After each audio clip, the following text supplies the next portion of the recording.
ശരിക്കും ചേച്ചിക്ക് breast cancer തന്നെയാണോ? സത്യം അല്ല എന്നെങ്കിൽ നമുക്ക് അറിയണം എന്നൊരു ആഗ്രഹമുണ്ട്. എന്താണ് ചേച്ചി ശരിക്കും സത്യം? അതെ, ക്യാൻസർ ആണ്.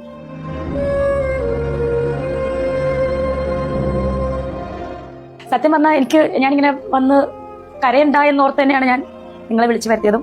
ഇത്രയും ദിവസം എന്നെ സ്നേഹിക്കുന്നവരുടെ അടുത്തൊന്നും ഞാനിത് മറച്ചു വെച്ച് ഇത് പറയാൻ സമയമായി എന്ന് തോന്നി. അതുകൊണ്ടാണ് ഞാനിപ്പോൾ പറഞ്ഞത്. കുറച്ച് മോശമാണ്. ബ്രസ്റ്റിൽ നിന്നത് കഷപ്പിലേക്ക് വ്യാപിച്ചു, ലിംബിനോട് വഴി ഹാർട്ടിന്റെ മസിലിലോട്ട് ചെറുതായിട്ട് വ്യാപിച്ചു, ലങ്സിലോട്ട് വ്യാപിച്ചു. അങ്ങനെ സ്റ്റേജ് 3 കഴിയാറായി. അങ്ങനെ ഒരു സ്റ്റേജിലാണ് ഇപ്പം കടന്നത്. കാരണം ഞാൻ കരഞ്ഞു കഴിഞ്ഞാൽ എന്നെ സ്നേഹിക്കുന്ന കുറേ പേരുണ്ട്. അതുപോലെ ഇതുപോലെ ക്യാൻസർ ആയിട്ട് അനുഭവിക്കുന്ന ഒരുപാട് പേരുണ്ട്. അവർക്ക് ഞാൻ എന്നും ഒരു മാതൃകയായിട്ടിരിക്കണമെന്നാണ് ഞാൻ ആഗ്രഹിക്കുന്നത്. ചേച്ചി ശരിക്കും ഇത് അറിഞ്ഞിട്ട് എത്ര നാളായി ചേച്ചി? ചിലർ തെറ്റിദ്ധരിച്ചിരിക്കുന്നത് ഇത് ദുബായിൽ വെച്ചിട്ട് സ്ഥിരീകരിച്ചിട്ട് അവിടെ വെച്ച് ക്യാൻസർ ആണെന്ന് അറിഞ്ഞു. അങ്ങനെയൊന്നുമില്ല, അങ്ങനെ ഒരു സംഭവമല്ല ഇത്. സത്യം പറഞ്ഞാൽ ഇത് ഞാൻ ഇങ്ങനെ ഒരു ബ്രസ്റ്റിൽ ഒരു മുഴ എൻ്റെ ശ്രദ്ധയിൽപ്പെട്ടത് എനിക്ക് 15 വയസ്സുള്ളപ്പോഴാണ്. വീട്ടിൽ പറഞ്ഞിട്ടില്ല. ഞാൻ അങ്ങനെ അസുഖം അങ്ങനെ പറയുന്ന ഒരാളല്ല കുഞ്ഞിനെ തൊട്ടേ. അപ്പം നമ്മുടെ കോട്ടയം മെഡിക്കൽ കോളേജിൽ തന്നെ കൊണ്ട് ഡോക്ടർ അന്ന് അത് ഒരു 15-16 വർഷം മുന്നത്തെ കാര്യമാണ്. നേരം എൻ്റെ അടുത്ത് ഡോക്ടർ പറഞ്ഞത് ഇതിങ്ങനെ വെക്കരുത്, ഇപ്പം ഇതിന് വലിയ പ്രശ്നമില്ല, അത് ഫ്യൂച്ചറിൽ ക്യാൻസർ ആകും. അപ്പം ആ സമയത്ത് എനിക്ക് മറ്റൊരു ഓപ്പറേഷൻ കഴിഞ്ഞിട്ട് നിൽക്കുക. വേറെ ഒന്നുമല്ല, അപ്പൻഡിസൈറ്റിസിൻ്റെ ഓപ്പറേഷൻ. അപ്പോൾ അതിച്ചിരി പെയിൻഫുൾ ആയിരുന്നു. അതുപോലെ നട്ടലിന് ഇഞ്ചക്ഷനൊക്കെ എടുത്തിട്ടായിരുന്നു ചെയ്തത്. അപ്പം ഞാൻ ആ ഒരു പേടി മൂലം ഞാനിത് വീട്ടിൽ പറഞ്ഞില്ല. സുധിച്ചേട്ടൻ്റെ മരണശേഷം കുറേ നാളുകൾക്ക് ശേഷം നമ്മൾ ഈ ഒരു നമുക്കറിയാം ബ്രസ്റ്റ് ക്യാൻസർ ഈ ഒരു മുഴ വരുമ്പോൾ നമുക്ക് ബ്രസ്റ്റിന് ആകൃതിയിലൊക്കെ വ്യത്യാസമുണ്ട്. അപ്പോൾ അത് എൻ്റെ ശ്രദ്ധയിൽപ്പെട്ടായിരുന്നു. അങ്ങനെ സ്കാൻ ചെയ്തിട്ട് ഡോക്ടറിന് ഡൗട്ടായി. അങ്ങനെ മാമോഗ്രാമിലൂടെ സംശയം തോന്നി ഡോക്ടർ വീണ്ടും വിളിപ്പിച്ചു. ബയോപ്സി എടുത്ത റിസൾട്ട് ഞാൻ ഒറ്റയ്ക്കാണ് ചെന്ന് മേടിക്കുന്നത്. അപ്പോൾ എന്നോട് പറഞ്ഞു ക്യാൻസർ ആണെന്ന് പറഞ്ഞു. നമ്മുടെ ശത്രുക്കൾക്ക് പോലും ഇങ്ങനെ ഒരു അവസ്ഥ നമുക്കറിയാം. അതിന്റെ ബുദ്ധിമുട്ടും വിഷമങ്ങളും ഒക്കെ നമുക്കറിയാം. അപ്പോൾ അതെല്ലാം കൂടെ എൻ്റെ തലയിലോട്ട് വന്നിട്ട് ഞാൻ ഒന്നും മിണ്ടിയില്ല. ആ റിസൾട്ട് വീട്ടിൽ കൊണ്ട് ഞാൻ ഭദ്രമായിട്ട് വെച്ച് ഒരു മനുഷ്യനോട് പറഞ്ഞു. ഹലോ ഫ്രണ്ട്സ്, എല്ലാവർക്കും നമസ്കാരം. വീഡിയോയുടെ തമ്പനിയിൽ കണ്ടപ്പോൾ തന്നെ മനസ്സിലായി കാണുമല്ലോ ആരെക്കുറിച്ചാണ് എന്താണ് എന്നുള്ളത്. സോഷ്യൽ മീഡിയയിൽ ഇപ്പോൾ നിറയെ ചർച്ചാ വിഷയമായിരിക്കുന്ന ഒരു ടോപ്പിക്ക് തന്നെയാണ്. കഴിഞ്ഞ ദിവസം രേണു സുധിയുടെ ഇന്റർവ്യൂ എല്ലാവരും കണ്ടു കാണും. മെയിൻ സ്ട്രീം ചാനലിലെ പുള്ളിക്കാരി കൊടുത്ത ഇന്റർവ്യൂ. സത്യം പറഞ്ഞാൽ നമുക്ക് ആ ഒരു ഇന്റർവ്യൂ കണ്ടപ്പോൾ തന്നെ നെഞ്ചിലൊരു ഒരു ഭാരം വന്ന് മൂടിയതുപോലെയാണ് ഫീൽ ആവുന്നത്. നമുക്കറിയാം കുറച്ച് ദിവസമായിട്ട് പലതരത്തിലുള്ള ഗോസിപ്പുകൾ വരുന്നുണ്ടായിരുന്നല്ലേ. പക്ഷെ ഒടുവിലെ രേണു തന്നെ ക്യാമറയ്ക്ക് മുന്നിൽ വന്നു നിന്നുകൊണ്ട് ആ സത്യം പറഞ്ഞു, തനിക്ക് ക്യാൻസർ ആണ് എന്നുള്ളത്. അതും വെറും ഒരു തുടക്കമല്ല, അതിന്റെ 3ാം സ്റ്റേജിൽ എത്തിയിരിക്കുകയാണ്. അത് ശരീരത്തിന്റെ പല ഭാഗങ്ങളിലേക്ക് പടർന്നു കഴിഞ്ഞു എന്നാണ് അവർ കരഞ്ഞുകൊണ്ട് പറയുന്നത്. നമ്മൾ മുൻപ് അവരെ ഒരുപാട് വിമർശിച്ചിട്ടുണ്ടെങ്കിൽ നമ്മളെന്ന് മാത്രമല്ല ഒരുപാട് പേര് രേണുവിനെ സപ്പോർട്ട് ചെയ്യുന്ന ആൾക്കാർ തന്നെ നേരെ തിരിയാനുണ്ടായ സാഹചര്യം എന്താണെന്ന് അറിയാലോ. പക്ഷെ ഇതൊക്കെ കാണുമ്പോൾ അല്ലെങ്കിൽ കേൾക്കുമ്പോൾ ഉള്ളില് നല്ലൊരു വിഷമോ അല്ലെങ്കിൽ ഒരു വിറയൽ നമുക്ക് തോന്നുമല്ലേ ആ ഒരു നിമിഷം രേണുവിന്റെ വായിൽ നിന്ന് ആ ഒരു വാക്കുകൾ കേൾക്കുമ്പോൾ. കാരണം ശത്രുക്കൾക്ക് പോലും വരാൻ പാടില്ലാത്ത ഒരവസ്ഥയാണിത്. നമ്മൾ ഒരിക്കലും ആഗ്രഹിക്കില്ല ഈ ഒരു രോഗം നമ്മുടെ ശത്രുക്കൾക്ക് പോലും ഉണ്ടാകല്ലേ എന്ന്. പിന്നെ മറ്റൊരു കാര്യം, അതായത് ആ ഇന്റർവ്യൂവിൽ അവർ പറഞ്ഞൊരു കാര്യമുണ്ട്. അത് കേട്ടപ്പോൾ ശരിക്കും സങ്കടം തോന്നി. അതോടൊപ്പം തന്നെ എനിക്ക് വല്ലാത്തൊരു ദേഷ്യവും തോന്നി. കാരണം 15 വയസ്സുള്ളപ്പോൾ മുതലേ അവരുടെ ശ്രദ്ധയിൽപ്പെട്ട ഒരു മുഴയാണത്. അതായത് 15 വർഷം മുൻപ് കോട്ടയം മെഡിക്കൽ കോളേജിൽ വെച്ച് ബയോപ്സി ചെയ്തപ്പോൾ ഡോക്ടർ കൃത്യമായിട്ട് വാൺ ചെയ്തതാണ്, ഇതിപ്പോൾ കുഴപ്പമില്ല, പക്ഷേ ഭാവിയിൽ അത് ക്യാൻസറായി മാറുമെന്നുള്ളത്. അതുകൊണ്ട് തന്നെ എത്രയും പെട്ടെന്ന് അത് സർജറിയിലൂടെ മാറ്റണമെന്ന് ഡോക്ടർ വാണിംഗ് കൊടുത്തതാണ്. പക്ഷെ അതിന് തൊട്ട് മുമ്പ് ഒരു സർജറി നടന്നതിന്റെ ആ ഒരു പേടി കാരണം രേണു അത് വീട്ടുകാരോട് പറഞ്ഞില്ല എന്നാണ് രേണു ഇന്റർവ്യൂവിൽ പറയുന്നത്. അതിനുശേഷം കല്യാണമൊക്കെ കഴിഞ്ഞ് കൊല്ലം സുധിയോടെ കൂടെ ഉണ്ടായിരുന്നപ്പോൾ പോലും ഈ ഒരു കാര്യം അവരിൽ നിന്ന് ഒളിപ്പിച്ചു വെച്ചു എന്ന് പറയുന്നു. നമ്മളൊക്കെ പലപ്പോഴും വിചാരിക്കാറില്ലേ, ഇപ്പോൾ വലിയ വേദനയൊന്നുമില്ലല്ലോ, പിന്നെ നോക്കാമെന്ന്. അത് മനുഷ്യ സ്വഭാവം അങ്ങനെയാണ്. പലർക്കും നമ്മുടെ ഈ ഒരു വീഡിയോ കാണുന്ന എത്രയോ പേർക്ക് ഇതുപോലത്തെ അവസ്ഥയുണ്ടോ എന്ന് ഞാൻ പറയുന്നില്ല. പക്ഷേ പലരും നമുക്ക് ആ ഒരു എന്തെങ്കിലും ഇതുപോലത്തെ ഒരു മുഴ അല്ലെങ്കിൽ കയ്യിലോ കാലിലൊക്കെ ഉണ്ടായാൽ പോലും നമ്മളത് മൈൻഡില്ല. കാരണം വേദന ഇല്ലല്ലോ എന്ന് വിളിച്ചു, അത് പിന്നെ നോക്കാം എന്നൊക്കെ പറയുന്നത്. എനിക്കറിയാവുന്ന എൻ്റെ ബന്ധത്തിലുള്ള ഒരാൾ തന്നെയാണ്. ഒരുപാട് കയ്യിലൊക്കെ നിറയെ മുഴകളാണ്.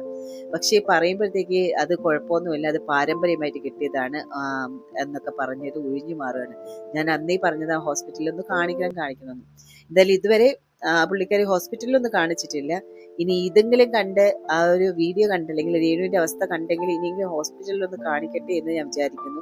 നമുക്ക് പറയാനേ പറ്റത്തുള്ളൂ, കാരണം ബാക്കി ചെയ്യേണ്ടത് അവരാണ്. പിന്നെ നമ്മുടെ ശരീരത്തിൽ വരുന്ന ചെറിയ മാറ്റത്തെ പോലും നമ്മൾ അശ്രദ്ധയോടെ വിട്ടാൽ അത് പിന്നീട് ജീവിതം തന്നെ ഇല്ലാതാക്കുന്ന വലിയ ദുരന്തമായിട്ട് മാറുമെന്നുള്ള കാര്യം ഈ ഒരു സംഭവം നമ്മളെ ഓർമ്മിപ്പിക്കുന്നുണ്ട്. ആർക്കായാലും ശരി, ആ കാര്യത്തിൽ നമ്മളൊരു അശ്രദ്ധ കാണിച്ചാൽ അത് നമുക്ക് തന്നെയാണ് പിന്നീട് ഭാവിയിൽ ദോഷമായിട്ട് ബാധിക്കുന്നത്. ഇവിടെ രേണുവിന്റെ കാര്യത്തിൽ അന്നേ ഒരു ചെറിയ ശ്രദ്ധ കൊടുത്തിരുന്നുവെങ്കിൽ ഇന്ന് ഈ ഒരു നരകയാതന അവർക്ക് അനുഭവിക്കേണ്ടി വരില്ലായിരുന്നു. നിങ്ങളൊരു കാര്യം ശ്രദ്ധിച്ചു, ഈ ഒരു രോഗവിവരം അറിഞ്ഞതിന് ശേഷം രേണുവിൽ വന്ന വലിയൊരു മാറ്റം നിങ്ങൾ ശ്രദ്ധിച്ചായിരുന്നോ? കഴിഞ്ഞ ദിവസം അവര് ഇൻസ്റ്റാഗ്രാമിൽ ഒരു ഫോട്ടോ ഇട്ടിട്ടുണ്ടായിരുന്നു. മുൻപ് ഞാൻ കാരണം ഒരുപാട് കോൺട്രവേഴ്സികളിൽ പെടുകയും ഒരുപാട് മാനസിക വിഷമം അനുഭവിക്കുകയൊക്കെ ചെയ്ത ബിഷപ്പ് നോബൽ ഫിലിപ്പിന്റെ കൂടെയുള്ള ഒരു ഫോട്ടോ. അദ്ദേഹത്തോട് അവർ ആ ഒരു ക്യാപ്ഷനിലൂടെ തന്നെ പരസ്യമായിട്ട് മാപ്പ് ചോദിച്ചു.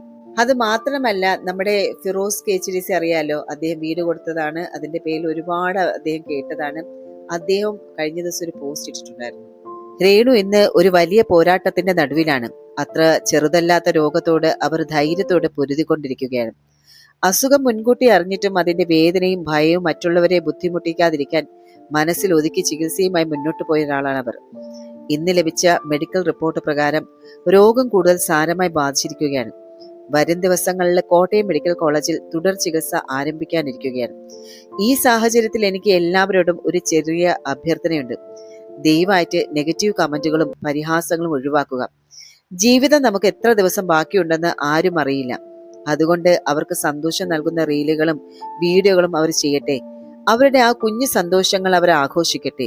അവരുടെ ചില പ്രതികരണങ്ങൾ മൂലം ജീവിതത്തിൽ ഞാനടക്കം പലരും ഇതിനോടകം തന്നെ ഒരുപാട് വേദനകളും നഷ്ടങ്ങളും നേരിട്ടിട്ടുണ്ട്. അതൊന്നും മനസ്സിൽ വെച്ച് പ്രതികാരം ചെയ്യാനോ അവരുടെ അസുഖ വിവരം അറിഞ്ഞ് സന്തോഷിക്കാനോ എന്റെ മനസ്സ് തന്നെ അനുവദിക്കുന്നില്ല. കാരണം ഇന്നല്ലെങ്കിൽ നാളെ നമ്മളൊക്കെയും ഈ ഒരു ഭൂമിയോട് വിട പറയേണ്ടവരാണ്. അവർക്ക് സഹതാപം ആവശ്യമില്ല എന്ന് എനിക്കറിയാം. പക്ഷേ ഒരു മനുഷ്യൻ എന്ന നിലയിൽ നമുക്ക് ചെയ്യാൻ കഴിയുന്നത് അവരെ ഉപദ്രവിക്കാതിരിക്കുക എന്നതാണ്. ഇഷ്ടമില്ലെങ്കിൽ അവരുടെ വീഡിയോകൾ അവഗണിക്കാം, പക്ഷെ ദയവായിട്ട് വേദനിപ്പിക്കരുത്. കഴിയുമെങ്കിൽ അവർക്ക് വേണ്ടി പ്രാർത്ഥന നടത്തൂ. ചിലപ്പോൾ ഒരു നല്ല വാക്കും ഒരു പ്രാർത്ഥനയും മരുന്നുകളെക്കാൾ വലിയ ആശ്വാസമാകാറുണ്ട്. രേണുവിന് ശക്തിയും ധൈര്യവും ലഭിക്കട്ടെ. ഈ പോരാട്ടത്തിൽ അവർ വിജയിക്കട്ടെ. ഇതായിരുന്നു അദ്ദേഹത്തിന്റെ പോസ്റ്റിൽ പറഞ്ഞിരുന്നത്. ഇതോടുകൂടി തന്നെ കഴിഞ്ഞ ഏകദേശം എല്ലാവർക്കും ഒരു രേണുവിന് അസുഖമുണ്ട് എന്നുള്ള കാര്യം ക്ലാരിറ്റി കിട്ടി. അതിന് പിന്നാലെയാണ് ഒരു ഈവനിങ് ആയപ്പോഴാണ് നമ്മുടെ മെയിൻ സ്ട്രീം ചാനലിൽ രേണുവിന്റെ ഇന്റർവ്യൂ വന്നത്. അതിലെ രേണു വ്യക്തമായിട്ട് പറഞ്ഞതോ, അതുപോലെ തന്നെ രേണു സുധിയുമൊക്കെ മെഡിക്കൽ കോളേജ് ഹോസ്പിറ്റലിൽ കണ്ട ഒരുപാട് വ്യക്തികൾ ഉണ്ടായിരുന്നു. അപ്പം അതില് 2-3 പേര് നമ്മുടെ ഇൻസ്റ്റാഗ്രാമിലൊക്കെ പോസ്റ്റ് ഇട്ടുന്നത് ഞാൻ കണ്ടായിരുന്നു. അതിലെ ഒരു പോസ്റ്റ് ഞാൻ വായിക്കാം. ബാക്കിയൊക്കെ നിങ്ങൾക്ക് അറിയാവുന്നതാണ്. എല്ലാവർക്കും ഇപ്പൊ മനസ്സിലായി രേണുവിന്റെ അസുഖ വിവരം എന്താണെന്നും രേണു കോട്ടയം മെഡിക്കൽ കോളേജിൽ വെച്ച് കണ്ടുമുട്ടുന്ന സാഹചര്യങ്ങൾ.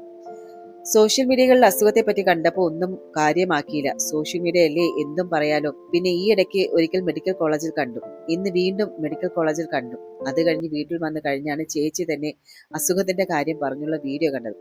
ഇത്രയും ഉള്ളിൽ ഒതുക്കി നമ്മൾ ഓരോരുത്തരെയും കാണുമ്പോൾ ചേച്ചി എത്ര സന്തോഷത്തോടെയാണ് പെരുമാറുന്നതും സംസാരിക്കുന്നത്.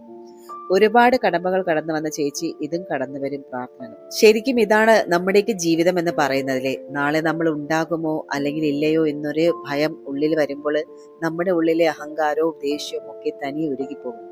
നമ്മൾ ചെയ്ത തെറ്റുകൾ നമുക്ക് ബോധ്യപ്പെടാനും തുടങ്ങും. രേണു ആ പാവം മനുഷ്യനോട് ക്ഷമ ചോദിച്ചത് കണ്ടപ്പോൾ ഉള്ളിൽ വല്ലാത്തൊരു സന്തോഷമൊക്കെ തോന്നി. പക്ഷെ അതേസമയം തന്നെ നമ്മുടെ കൂടെ ഉണ്ടായിരുന്ന കിച്ചു ഈ വിവരം അറിഞ്ഞിട്ടും ഒന്ന് വിളിച്ചു ചോദിക്കാൻ പോലും തയ്യാറായില്ല എന്ന് രേണു പറയുമ്പോൾ ബന്ധങ്ങളുടെ ആഴമില്ലായ്മ നമുക്ക് മനസ്സിലാകുമല്ലേ. എന്തായാലും ഇന്ന് ആ ഒരു അമ്മയുടെ ഉള്ളുരുകുന്നത് സ്വന്തം രോഗം ഓർത്തല്ല. എനിക്ക് എന്തെങ്കിലും സംഭവിച്ചാൽ എന്റെ ചെറിയ മകൻ, അതായത് ഋതപ്പൻ, അവൻ ഒറ്റയ്ക്കായി പോകുമോ എന്നോർത്താണ്. ആ ഒരു ആവലാതി ഏതൊരു അമ്മയ്ക്ക് ഉണ്ടാകുന്നതാണ്. പിന്നെ ഇതിനിടയിൽ തന്നെ എനിക്ക് ഒട്ടും യോജിക്കാൻ പറ്റാത്ത, അല്ലെങ്കിൽ നിങ്ങളിൽ പലർക്കും വിയോജിപ്പുള്ള ഒരു കാര്യമുണ്ട്. ഈ ഒരു ക്യാൻസർ ട്രീറ്റ്മെന്റിന് പണം കണ്ടെത്താൻ വേണ്ടിയിട്ടാണ് രേണു ഇൻസ്റ്റാഗ്രാമിൽ പെയ്ഡ് സബ്സ്ക്രിപ്ഷൻ വീഡിയോകൾ ചെയ്യുന്നത് എന്ന് പറഞ്ഞത്. അതിന്റെ പേരിൽ വലിയ രീതിയിൽ അവരെ ചീത്ത വിളിയും കേൾക്കുന്നുമുണ്ട്. ശരിക്കും എനിക്ക് രേണുവിനോട് പറയാനുള്ളത് എന്ന് വെച്ചാൽ, രേണു ചികിത്സയ്ക്ക് പണം ആവശ്യമാണ്, അത് ഓക്കെയാണ്, അതിൽ തർക്കമില്ല. പക്ഷെ അതിനായിട്ട് ഇത്തരം വഴികൾ തിരഞ്ഞെടുക്കുന്നത് നിങ്ങളുടെ പേര് വീണ്ടും മോശമാക്കാനേ അത് ഉപകരിക്കൂ. നമുക്കറിയാം, പല സെലിബ്രിറ്റികൾസും യൂട്യൂബ് ചാനൽ തുടങ്ങുന്നത്, ഇൻസ്റ്റാഗ്രാം റീൽസ് ഇടുന്നത്, വ്ളോഗിംഗ് ഒക്കെ ചെയ്യുന്നത് നമ്മൾ കണ്ടിട്ടുണ്ട്. പെയ്ഡ് സബ്സ്ക്രിപ്ഷൻ ലെവലിലേക്ക് എത്തേണ്ട ആവശ്യമൊന്നും രേണു സുധി എന്നൊരു വ്യക്തിക്കില്ല. അവർക്ക് വല്ല വ്ളോഗുകൾ ചെയ്താൽ മതി. ഇഷ്ടംപോലെ ആളുകൾ അവരെ സപ്പോർട്ട് ചെയ്യും. അതിൽ നല്ല നല്ല വീഡിയോസ് ഇട്ടാൽ മതി. എന്തിനാണ് ഈ ഒരു പെയ്ഡ് സബ്സ്ക്രിപ്ഷനിലൊക്കെ തലയിട്ട് സ്വന്തം ഇമേജിനെ ഇല്ലാതാക്കുന്നത്? വ്ലോഗുകളിലൂടെയോ അഭിനയത്തിലൂടെയോ ഒക്കെ തന്നെ വരുമാനം കണ്ടെത്താൻ സാധിക്കും. അങ്ങനെ അന്തസ്സുള്ള രീതിയിൽ മുന്നോട്ട് പോയാൽ തീർച്ചയായിട്ടും ഈ തള്ളി പറഞ്ഞ പ്രേക്ഷകരോടല്ല നിങ്ങളുടെ കൂടെ തന്നെ ഉണ്ടാകും, സഹായിക്കുകയും ചെയ്യും. മുൻപ് നമ്മുടെ ചാനൽ മാത്രമല്ല കേട്ടോ, ഒരുപാട് ചാനലിൽ നിന്ന് രേണുവിനെ ഒരുപാട് വിമർശിച്ചിട്ടുണ്ട്, ഒരുപാട് പേര് വിമർശിച്ചിട്ടുണ്ട്. പക്ഷെ ഈ ഒരു അവസ്ഥയിൽ അവരെ ഒറ്റപ്പെടുത്താനോ അല്ലെങ്കിൽ ക്രൂശിക്കാനോ ഒന്നും നമ്മളില്ല. ക്യാൻസർ എന്ന രോഗത്തോട് പോരാടാൻ 50% മരുന്നിനേക്കാൾ പ്രധാനം 50% നമ്മുടെ മനസ്സിന്റെ കരുത്ത് തന്നെയാണ്. ആ മനക്കരുത്ത് അവർക്കുണ്ടാകട്ടെ. അതുപോലെ തന്നെ എല്ലാ തെറ്റുകളും തിരുത്തിയിട്ട് പൂർണ്ണ ആരോഗ്യവതിയായിട്ട് അവർ പഴയ ജീവിതത്തിലേക്ക് തിരിച്ചു വരട്ടെ എന്ന് നമുക്ക് ആത്മാർത്ഥമായിട്ട് പ്രാർത്ഥിക്കാം. എന്നാലും ഈ വിഷയത്തിൽ നിങ്ങൾക്ക് എന്താണ് തോന്നുന്നത്? നിങ്ങളുടെ ചിന്തകൾ താഴെ വന്ന് കമന്റ് ചെയ്യുക. നമുക്ക് ഒന്നിച്ച് പ്രാർത്ഥിക്കാം.